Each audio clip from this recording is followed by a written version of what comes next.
last 6 months has had to listen to 5 or more hours of recordings of public meetings and discussions and try and transcribe them, all the while also caring for her family and perhaps occasionally taking some vacation time. So forgive me that I don't know that it's a reasonable request. And again, we make every concerted effort to post the action items as quickly as possible, which tells the public what was acted upon, to be followed shortly thereafter at the next public meeting to approve the draft meeting minutes. That's my final stance on the matter. I move at the direction of the Board of Commissioners. Then what, Mr. Gaspard, you said you have to make changes. What kind of changes do you make to the draft minutes?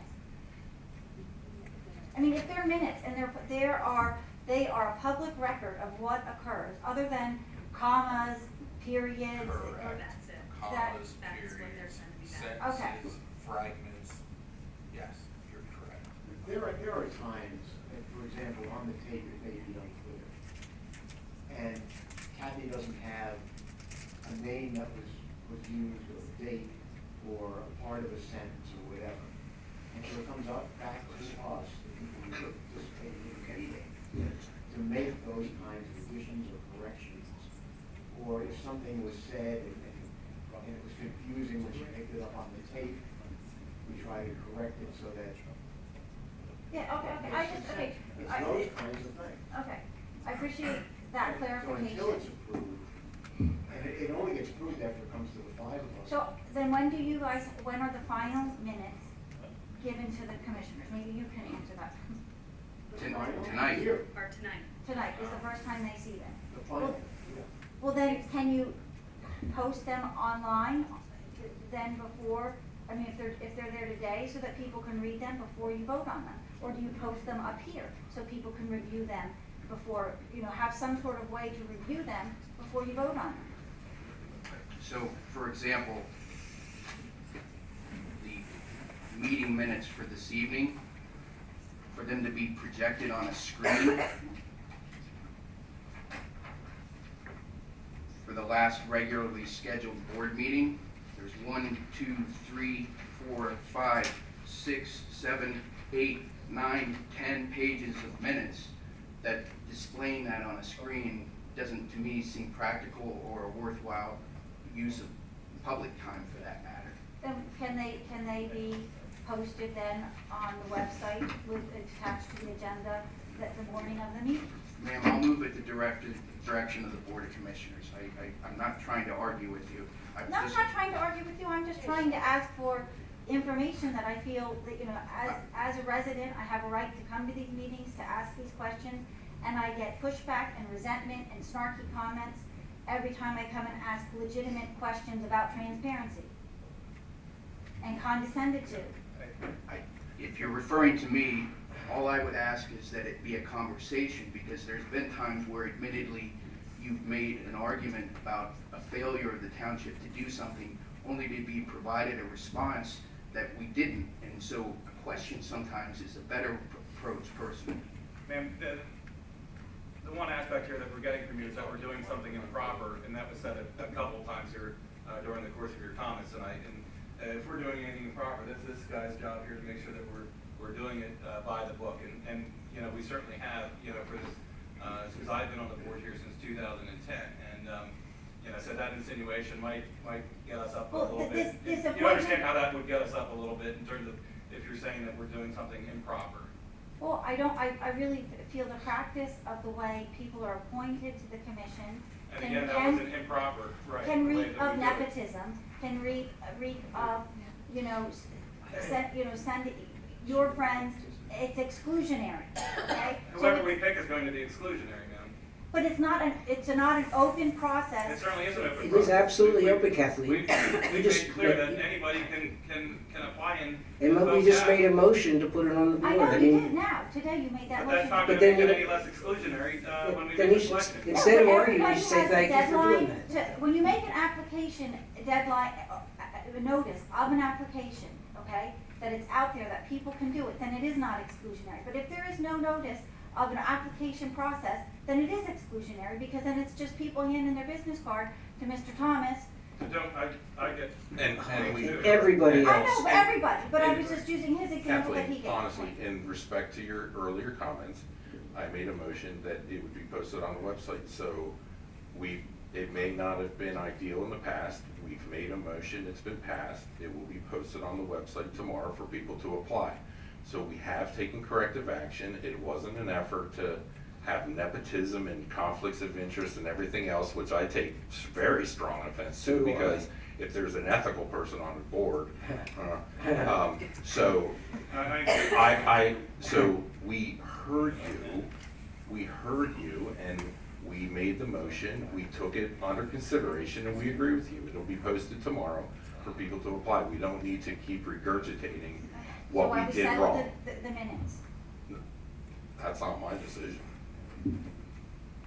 I think the difficulty with the minutes is what our manager explained, is that it's difficult to get them done on a timely basis in order to pre-post them so that you can read the draft. So With the they're not done administration. the mornings of the, I'm just gonna ask You you. get corrections up until I walk up here at 7 o'clock. Okay, all right, then if I understand, okay, then can we put a copy or two out there that people can review if they come early to read them? What's the purpose? To read them, to review them ahead of time, because the thing is, you guys are voting on something that we are allowed to question, but we can't see what we're questioning. But the approval of the minutes is strictly within their prerogative. They become public record once they're approved and not before. If Cumberland Valley has a system or a procedure where they allow them on their website before they're officially approved, I wouldn't agree with that, but that's their prerogative. That's not my advice to this board. The open records law of the state of Pennsylvania says they're not public record until they're approved by this board. You don't get the chance to see them. And I'm questioning why you'd want to see them, other than to be argumentative with this board as to the content. If they're not ready till the night when they're approved, they're not ready. Okay, well, I just respectfully disagree. I would like to. You disagree with the attorney about what the Pennsylvania law is? I'm sure sorry. That's why laws get changed, Mr. Thomas. No. because People disagree with them. Ask Mr. Silcox, who works in the legislature. Right, But the law is, this is the current the law. law is what it is. I understand, but I just said I respectfully disagree with that. Do you disagree with him or disagree with the law? And I don't know that it's his recommendation to you based on his interpretation of the law. Obviously, it's something that is permitted if the Cumberland Valley School District does it. Okay, that's been asked and answered. Is there any other things on your I agenda have that a you want? question. What is the status of the request for the non-discrimination ordinance? That's under consideration. You have something to say about that? I was solicitor of the Borough of Carlisle. I still am the solicitor of the Borough of Carlisle in 2016 when they passed their non-discrimination ordinance. And the significant change that's happened since that day was in 2018. The state, of course, had its statement as to what's considered discrimination under the Human Relations Commission Act. And what they did not include up until 2018 was statements concerning sexual orientation, gender identity, and gender expression, items like that. In August of 2018, the Human Relations Commission put out a guidance indicating that they will now receive complaints from individuals addressing sexual orientation, gender identity, gender expression, I think gender transition, and maybe one or two others. So the state law, through a guidance, excuse me, not the state law, but a guidance by the Human Relations Commission, expanded those areas of the law that they will consider and take complaints on. So in looking at what the Borough of Carlisle did, in my experience in this, and what the state has added through the commission, I question the need for this township to have such an ordinance. Because anything that the state will do now, which now addresses sexual orientation, etc., is a subject of a complaint that they have a trained staff to look into, they have investigators to investigate, and that they will handle. So my indication to the board is, if the state is doing the very same thing that you can do by an ordinance, why would you do that? It's available to everybody to use at the state, and I'm just raising that question. Right, they have their own staff. This board would have to have a staff through the commission itself that you appoint, and you'd use your staff to handle the complaints and process the paperwork for a board to conduct its activities. The state does that. So that's why I'm raising this question to the board, why that needs to be done in Hamden Township, when the very same items that are subject to discrimination under state law and the guidance in 2018 is now done by the state. Why does it need to be done by the township? Any other questions? Could I add a comment on that? Sure. It sounds like Mr. Brenneman is trying to save the township a lot of expense in going down that route if the state's addressing it. And I think he's trying to save this township some money. I don't understand where having an ordinance that protects all people in the township, okay, is costing the township monies. The state provides that protection, and frankly, I think they'll do it better, because that's what they do with the Human Relations Commission. I can only tell you what my experience was in another municipality. The staff of this township would handle and process all the complaints that come in, communicate with the commission if one is appointed, and basically be the administrative body for a commission appointed under that type of ordinance. And my comment to this board is, why would the township undertake that expense, let alone the effort, when the state is doing all of that?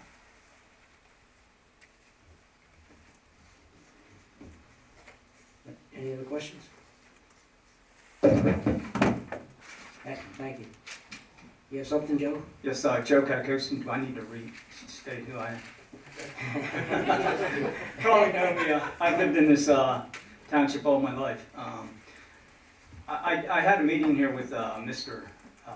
Metz and also an introduction to Chief Junkin. And I just want to express my appreciation for the cooperation in the matter I'm dealing with. And I did want to ask one other thing, because after I left Keith, my mind sometimes is a little slow because there's a lot going on.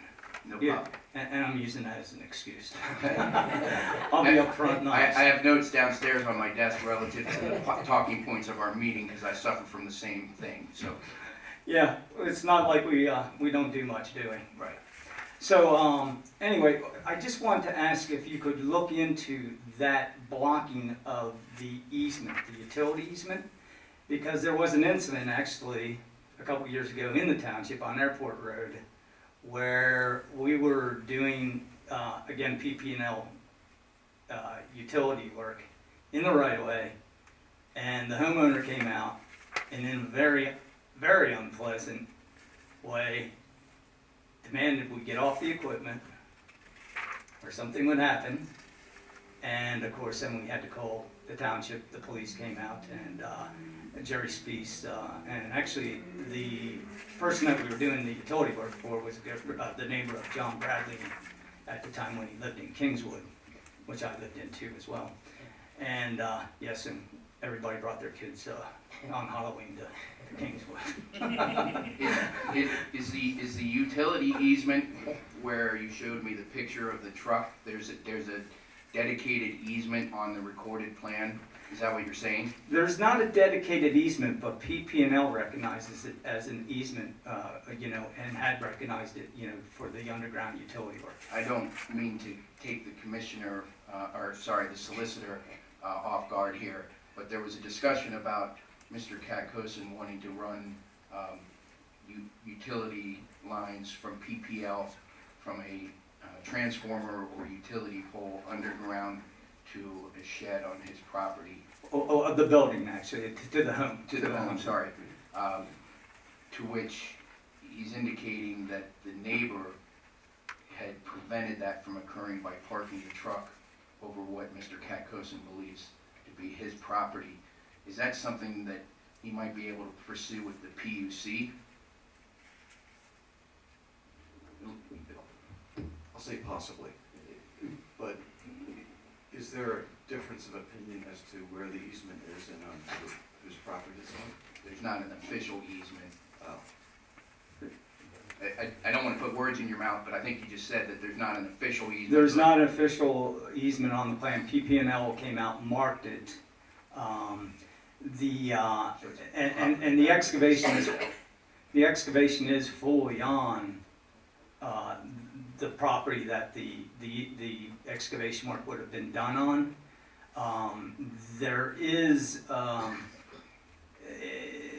matter of where he's demanding a prescriptive easement, but he has not been able to. Yeah, it's a little convoluted, but at the same time, you are blocking a public, in a sense, right away. The neighbor is, not the township. Yeah, the neighbors, yes. I'd have to know more about the right of way, but from how you describe it, I hate to say this, I think it's a private property boundary type issue. Would it be? If we're Okay. talking about restrictive easements and items like that, I'm assuming that that individual's not going into court to establish a prescriptive easement on property.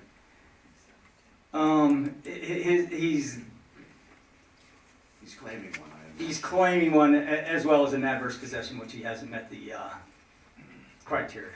Good, well, you know, a lot of people claim a lot of things. Yes, And he's claimed that the township has told him and directed him.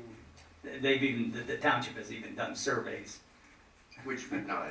You know, yeah, like I said, a lot of people claim a lot of things, and that's one of those things, unfortunately, although I do this for a living, I wouldn't do Yes, it sir. for you, you need to have a lawyer. I do. It's just been jammed up with the excuse that I'm not feeling well today, and that's not me. I would, are you saying you're not feeling well, or the attorney's saying that? I'm saying the owner of the property has made numerous excuses. Okay. Yeah, that he cannot perform. That's really the best I can tell you, based on Okay. what I know. Mr. Katkosin, John Powers will be off tomorrow, but next week when he returns, I've tasked him with following up on the other matters that we discussed to see what, if any, assistance we can provide you. The other issue that we were just discussing with the solicitor, as I predicted, is a sticky one that, as manager, I don't think I can navigate on your behalf. Well, and that's why I wanted to bring it up in this meeting, and that was the only reason I wanted to get up here. It was an afterthought that in that particular incident that I described on Airport Road, I believe it is, or Airport Drive, whichever, or whatever, that ends in the cul-de-sac over there. We had the same issue in a sense, but that homeowner was told that, you know, again, we're working in basically what's the 10-foot setback and easement area. You know, it's almost like if something goes on with the power line that attaches to the house, PP&L has a right to come and work on that to the meter base. No argument there, and as we discussed, the township wouldn't even be involved in the PPL utility extension, and you'd have your project completed if it wasn't for the unfortunate actions of your neighbor disputing the property boundary. Right. That's the hurdle, as you know, and what is grinding your teeth and guts. So- Right, but even if he's disputing that boundary, there still would be that 10-foot area that we are always guaranteed, you know, a service way to, and that's why those 10-foot side yard setbacks exist. So we spoke briefly about whether or not PPL would be, or you would be agreeable to relocating the utility line to a location that would be obvious to anyone that it's clearly on your property, but your preference was not to pursue that avenue, as I recall. Well, we could not because of the sewer line, if you recall, the sewer lateral comes in right on the other side of that. And that's evidenced by the stack that's sticking up in that picture I provided you with. Do we have regulations on separation of utilities for private laterals? Not that it's ideal to commingle utilities in the same trench, but I Yeah, meant it's a you want question. electric and sewer. Right, yeah. We know we don't have electric and gas in them, or electric and water. That's right. So, We do, I think there's a lot of questions of law relative to easements and where they're at, and I don't know if I'm qualified to answer that, and I don't think our solicitors in a position to answer that, so. I'm open to leaving the question posed and open, you know, if you guys can, if you could, or I don't know if you're. let us address the first issues that are the low-hanging fruit, and as we agreed, circle back on this at a future time with staff to get a better understanding of what options you might have. How's that sound? That sounds great. Like I said, I really didn't want to press this, but, you know, I thought more and more, I'm one of those guys that, hey, if you're going for it, go for it all. You know what I mean? Go for all you can get. Good, Joe. Thank you. Thank you. I appreciate You did a good job. Thank you, sir. By the way, you guys all do a great job. I've been here a long time, and Hampton Township's why I stay here, you know? You manage it well. Look at those taxes. Keep them down, baby, you know? And keep on keeping on. Appreciate it, Joe. Thank you. Thank you. Yes, ma'am. Hi. I'm Elizabeth Steger. I live at 140 Reesa Road, and I have a couple of questions. At what point does commercial limited allow a junkyard? Off the top of my head, without taking the time to review the ordinance, I don't think that's a permissible use. So if there's a concern with that, please share it with us and we'll have staff do a site inspection. Okay, the proposed Hampton terminal, they just seem to be dumping stuff back there. There's tires, looks like railroad ties. To my knowledge, there's no NPDES permit issued for that project, so if there's any activity at all, staff will be out there to inspect it and make sure it's stopped. And Okay. if Because fill, there's- if fill is brought in at some point in time, it needs to be clean fill, not tires and Yeah. debris. And I don't know, because he runs that, Mike Kennedy runs that railroad tracks, and so I don't know if they're tires from his vehicles, and if they're railroad, I don't know what it is, but it's like right up against our property line, and there's no fence. The fence came halfway down our yard, and no more fencing was done. So we will do a site inspection and if there's an issue, address it. And not that I have any concerns about any member of the public coming to a board meeting and addressing their concerns, but if there's still an ongoing issue with the developer, I can just call you. please, Okay. feel free. Another question is, what about hunting? This is maybe for the police chief. What hunting is allowed in the township? Any type of hunting? Well, yeah, so you can pretty much hunt anywhere that you aren't within a safety zone. So a safety zone is the distance you have to be away from an occupied structure. Okay. So with a bow, it's 50 yards. With a shotgun and rifle, it's 150 yards. Okay. Now, granted, you have permission of the landowner and so on. Now, because of the way the township's built out, there aren't a lot of areas where that is applicable. But periodically throughout, over the years, we have gotten complaints about bow hunters along the creek, because generally 50 yards isn't very far. They can get in a small patch, and frankly, that's where the deer go. But if there's land that's owned and it's private, just because you have a hunting license doesn't mean you belong on somebody's land. Okay. Is archery season in now? Archery season just went out this last